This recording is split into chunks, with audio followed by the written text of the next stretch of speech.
In today's video, I'll be showing you how to block a program from being able to access the internet in Windows 10 using the Windows Defender Firewall. So the first thing we need to do is open up the Start menu. You now need to type in Windows Defender Firewall, and you now need to click on Windows Defender Firewall with Advanced Security. You will now end up with a window that looks like this. So we now need to click on Inbound Rules, and you now need to go ahead and click on Action and then New Rule.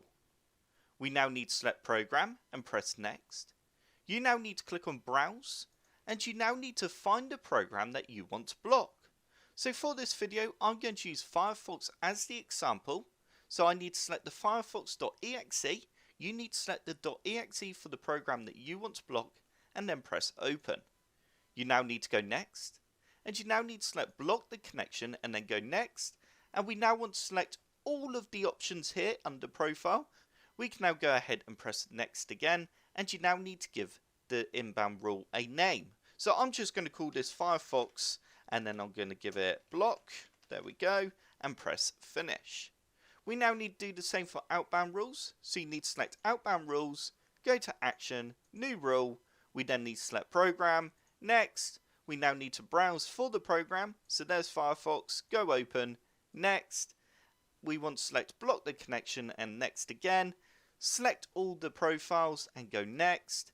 And then we want to give it a name again. So Firefox and then Block and then go Finish.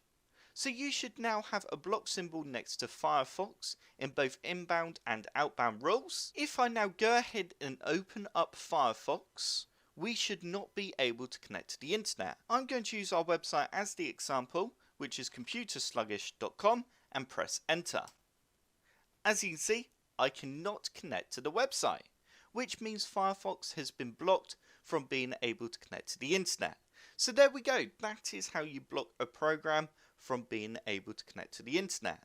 I hope this tutorial has helped you out and you enjoyed it. If it did, click the like button below and subscribe for more computer sluggish tutorials.